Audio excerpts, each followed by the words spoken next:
லகரம் டிவி நேயர்கள் அனைவருக்கும் வணக்கம். தமிழ்நாட்டில் சூரிய ஒளி மின்சாரம் தயாரிக்கிறோம் என்கிற பெயரில் பல ஆயிரம் பனைமரங்களை புதுக்கோட்டை மாவட்டத்தில் வெட்டி எடுத்திருக்கிறார்கள். அதுபோல இரவு நேரங்களில் கனரக வாகனங்களை வைத்து பெரிய பெரிய குழிகளை பறித்து உள்ளே தள்ளியிருக்கிறார்கள். அது புதுக்கோட்டை மாவட்டம் லட்சுமணம்பட்டி என்ற கிராமத்தில் பல ஆயிரம் மரங்கள் பனை மரங்கள் வெட்டப்பட்டது. இது தொடர்பாக நம்ம லகரம் குழுமம் சென்று லகரம் டிவியில் அந்த செய்தியை எடுத்து விவசாயிகளிடமிருந்து அந்த செய்தியை எடுத்து நம்ம வெளியிட்டோம். அதில் அந்த விவசாயிகள் பல வழக்குகளையும் சந்தித்தார்கள் தனியார் நிறுவனங்கள் மூலமாக. அந்த தனியார் நிறுவனங்களுக்கு துணை போனது தாசில்தார், வருவாய் கோட்டாட்சியர், விஏஓ, தலையாரி என்று பட்டியல் நீண்டு கொண்டே போகிறது. இந்த பனைமரத்தினுடைய பெருமை அருமைகள் எல்லாம் இன்றைக்கு இருக்கக்கூடிய தமிழ்நாட்டு மக்களுக்கு பெரிய அளவுக்கு தெரிவதில்லை. தென் மாவட்டத்தில் இருக்கக்கூடிய மக்களுக்கு தெரியும். தென் மாவட்டத்தில் பெரும்பாலும் பனை தொழிலை பெரிய அளவுக்கு பயன்படுத்தி, பதநீர் பயன்படுத்தி, அதிலிருந்து வெள்ளம் எடுத்து, கருப்பட்டி எடுத்து பெரிய அளவுக்கு பயன்பெற்று வருகிறார்கள். அதே போல புதுக்கோட்டை மாவட்டத்திலையும் பயன்பெற வேண்டும், திருச்சி மாவட்டத்திலும் பயன்பெற வேண்டும். எங்கெல்லாம் மானாவாரி பகுதி இருக்குதோ அங்கெல்லாம் அதை பயன்படுத்தலாம். அதுபோக இந்த பனைமரங்களுக்கு 34 வகையான பேர் இருக்கு அப்படிங்கிறாங்க. எப்படின்னா ஆண் பனை, பெண் பனை, கூந்தப்பனை, தாலிப்பனை, குமுதிப்பனை, சாற்றுப்பனை, ஈச்சம்பனை, ஈழப்பனை, சீமைப்பனை, ஆதம்பனை, திப்பிலிப்பனை, உடலற்பனை, சிக்லிப்பனை, குடைப்பனை, இளப்பனை என்று பட்டியல் நீண்டு கொண்டே போகிறது. அதுபோக கந்தப்பனை, பாக்குப்பனை, எடுக்குப்பனை, தாதம்பனை, கூரப்பனை, ஈரப்பனை, ஈரம்பனை என்று ஒரு பட்டியல் நீண்டு கொண்டே போகிறது. இது இவ்வளோ பெயர் இருக்கு. பெயர் அடுக்கி கொண்டே போகலாம். தாதம்பனை, காந்தப்பனை, பாக்குப்பனை, ஈரம்பனை, சீனப்பனை, சீனப்பனை, ஈரம்பனை, சீனப்பனை, குண்டுப்பனை, அலாம்பனை, கொண்டைப்பனை, ஏரிலைப்பனை, அலாம்பனை, கொண்டைப்பனை, ஏரிலைப்பனை, வலியப்பனை, வாதப்பனை, அழகுப்பனை, நிலப்பனை, சனம்பனை. அப்ப பனை மரத்துக்கு எவ்வளவு பேர் இருக்கு பாருங்க. ஆனா அந்த விவசாயிகள் காசுக்கு ஆசைப்பட்டு இப்படி வெட்டி எடுக்கிறாங்களே, இது தவறா அப்படின்னு கேட்டா அதை எடுத்து பிடுங்கி வேற இடத்துல வைக்கணும். அதுக்கு அரசே முழு செலவையும் எடுத்துக்கணும். எந்த இடத்துலலாம் பனை மரம் இருக்கோ அந்த இடத்துல மாநில நெடுஞ்சாலை வந்தாலும் சரி, நபார்டு சாலை வந்தாலும் சரி, தேசிய நெடுஞ்சாலை வந்தாலும் சரி, அந்த மரத்தை வேறு இடத்தில் பிடுங்கி வைப்பதற்கு அரசாங்கமே நிதி ஒதுக்கணும். ஒரு மரத்தை பிடுங்கினால் 100 மரம் நடுவதற்குண்டான வேலைகளை செய்யும். இப்ப இங்க யாரும் அப்படி தேசிய நெடுஞ்சாலையிலையோ, மாநில நெடுஞ்சாலையோ, நபார்டு சாலையிலையோ அந்த மாதிரி பண்றதில்லை. ஊரை அடிச்சு உலையில போடணும். அதுக்கு என்ன வேணாலும் செய்யணும். பனைமரம் வெட்டுவது சட்டப்படி குற்றம். பனைமரம் வெட்டுபவர்களை குண்டர் சட்டத்திலே போடலாம். அது ஒரு பிள்ளைய கழுத்து நெரிக்கிறது மாதிரி.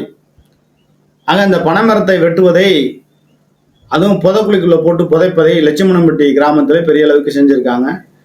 அதை ஆய்வு பண்ணணும். அது மண் பரிசோதனை. எப்படி ஒரு பணத்தை புதைச்சிட்டா, எரிச்சிட்டா மறுபடியும் அதை ஆய்வு பண்ணுறாங்கல்ல.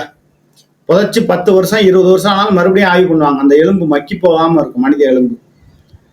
அதனால அந்த லட்சுமணம்பட்டி சூரிய ஒளி மின்சார பகுதி இருக்கக்கூடிய பகுதிகளில் ஆய்வு பண்ணணும். அதுக்கு விவசாய சங்கங்கள் முழு ஒத்துழைப்பு கொடுக்கும். இது ஆப்பிரிக்காவை சேர்ந்த தாயகமாக கொண்டது என கூறப்படுகிறது. ஆப்பிரிக்காவிலிருந்து மனித இனம் எங்கெங்கெல்லாம் இடம்பெயர்ந்ததோ அவ்விடங்கள் எல்லாம் ஆதி மனிதர்கள் பனை விதைகளை தாங்களுடன் எடுத்து சென்றனர் அப்படின்னு சொல்லப்படுகிறது. ஏனென்றால் பனை மரங்கள் மக்கள் வாழும் பகுதிகளிலே அருகிலே பெரும்பாலும் இருக்கிறது. இது பெரும்பாலும் அடற்காடுகளில் காண இயலாததற்கான காரணம் என்று கூறப்படுகிறது. இந்த ஆசிய நாடுகளிலிருந்து பனைகள் அதிகம் காணப்படுகிறது அப்படிங்கிறாங்க. தற்காலிக இந்தியாவில் Ilankai, Malaysia, Indonesia, Myanmar, Thailand, Vietnam போன்ற நாடுகளிலும் மேற்கு ஆப்பிரிக்கா நாடுகளிலும் காணப்படுகிறது அப்படிங்கிறாங்க. கதர் மற்றும் சிற்றூர் தொழில் குழுமம் எடுத்த கணக்கின்படி 10.2 கோடி பனைமரங்கள் இந்தியாவில் உள்ளன. தமிழ்நாட்டில் மட்டும் 5 கோடி பனைமரங்கள் உள்ளன அப்படிங்கிறாங்க. இது 7 கோடியா இருந்துச்சு. லட்சுமணம்பட்டி கிராமத்தில், புதுக்கோட்டை மாவட்டத்தில், குளத்தூர் வட்டத்தில் சூரிய ஒளி மின்சாரம் தயாரிக்கிறேன் என்ற பெயரில் அந்த விவசாயிகளிடம் முறையாக பணம் கொடுக்காமல், முறையாக தலையாரி விஏஓ கணக்கு கட்டாமல், முறையாக வேளாண்மை துறையில் அனுமதி வாங்காமல் பல 100 மரங்களை வெட்டி எடுத்திருக்கிறார்கள். மண்ணுல பூமியில போட்டு புதைச்சிருக்காங்க. எதுக்கு அந்த வேலையில செஞ்சாங்கன்னு தெரியல. ஆக பனைமரம் உணவு மற்றும் உணவிலி பொருள்கள் நல்குகிறது அப்படிங்கிறாங்க. உணவுப் பொருட்களில் பதநீர் முதன்மையானது. இதுவே கருப்பட்டி, வெல்லம், பனஞ்சீனி, பனங்கற்கண்டு, பனம் மிட்டாயி, பனங்கூழ் என பல்வேறு உணவுப் பொருள்களாக வடிவமாக வருகிறது. பனந்தும்பு, தூரிகைகள், களிகள், பனையோலை பொருட்கள், அலங்கார பொருட்கள், மரம் மற்றும் மரப்பொருள்கள் ஆகியன பனைமரத்திலிருந்து உணவிலி பொருள்களாக எடுக்கப்படுகிறது. கதர் மற்றும் சிற்றூர தொழில் குழுமங்களுக்கும் இது வெளிநாடுகளுக்கு ஏற்றுமதி செய்யப்படுகிறது. இவ்வளவுக்கும் மரத்தை வெட்டாமையே, எந்த மரத்தையும் வெட்டாமையே இவ்வளவு பொருட்கள் பயன்படுகிறது. அதுபோக ஒரு பனை மரமானது ஓராண்டில் 150 லிட்டர் பதநீர், 1 கிலோ தும்பு, 1.5 கிலோ ஈர்க்கு, 8 ஓலைகள், 16 நார்முடிகள் ஆகியவற்றை நல்கும் வளப்புடையது. மேலும் ஒரு பனை மரத்திலிருந்து 24 கிலோ பனை வெல்லம் 2 கூடைகள், 2 துரிகைகள், 6 பாய்கள் ஆகியவற்றின் பெற முடியும் என கணக்கிடப்படுகிறது. America, Britain, Germany, Italy, Belgium, France, Australia, Japan போன்ற நாடுகளுக்கு பனை பொருட்களை ஏற்றுமதி செய்வதன் மூலம் இந்தியாவிற்கு ஆண்டுதோறும் 200 கோடி ரூபாய் மேல் அந்நிய செலவாணி கிடைக்கிறது.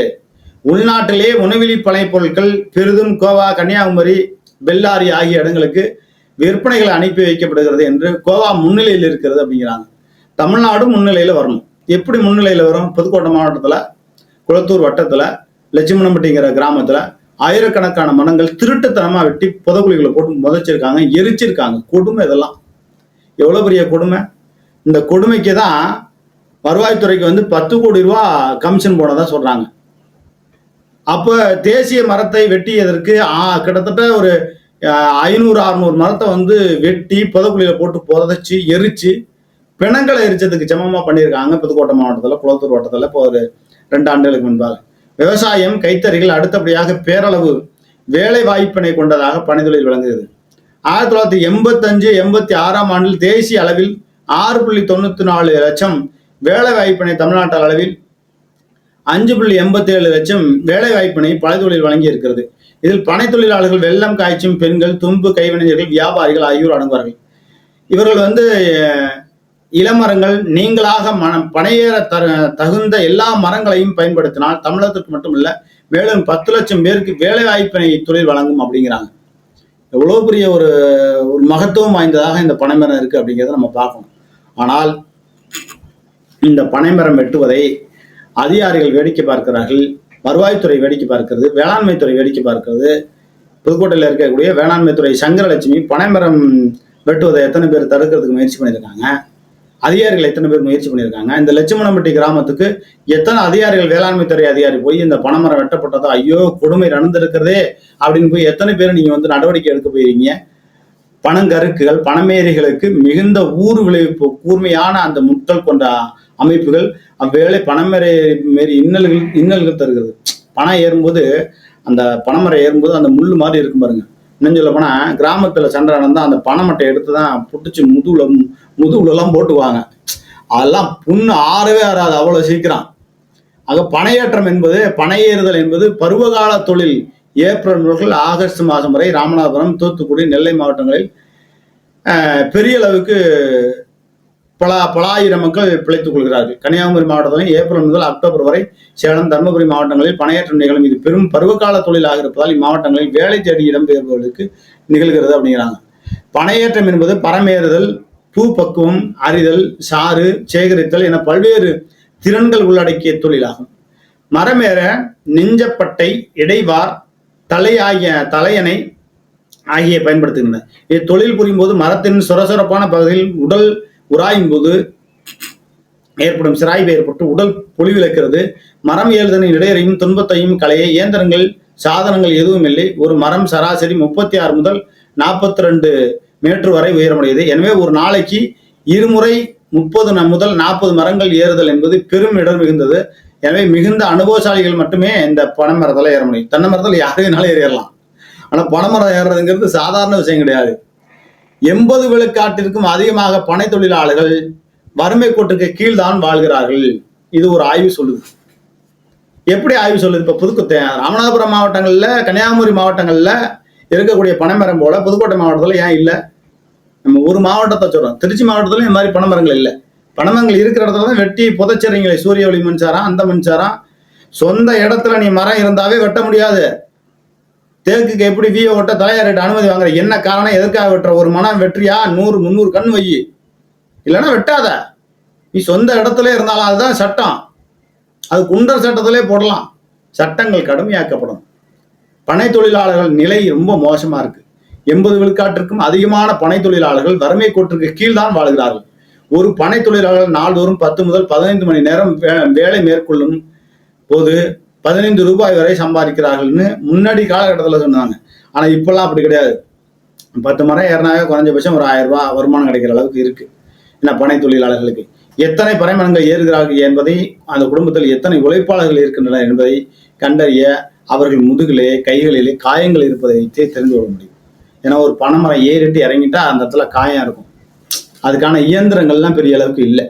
அப்ப தமிழ்நாடு அரசு கூடுதலாக இந்த பனைமரங்களுக்கு பெரிய திட்டங்களை வழங்கி பனைமரம் பாதுகாப்பு சங்கம், பனைமர விவசாயிகள் சங்கம் என்று பெரிய அளவுக்கு பதிந்து நிறைய நன்மைகள் எல்லாம் செய்து வருகிறார்கள். பனஞ்சாறு உடலுக்கு நலம் தரும் நீரகம். இதில் கொழுப்பு, புரதம், கனிமங்கள், உயிர் சத்து, இரும்பு, ஏரிய சுண்ணாம்பு, கரி, நீரகி ஆகியன உள்ளன. இந்த சத்துக்கள் அனைத்தும் பயனுள்ளது. நீங்க அந்த பதனி வரக்கூடிய காலகட்டத்தில் நீங்க அந்த ஒரு குறிப்பிட்ட ஒரு 3 மாசத்துல அது சம்பந்தப்பட்ட பொருட்கள்லாம் நீங்க உணவாக நீங்க பயன்படுத்துறீங்கன்னா அடுத்த ஒரு 10 ஆண்டுக்கு உங்களுக்கு உடல் தெம்பா இருக்கும் அப்படிங்கிறாங்க.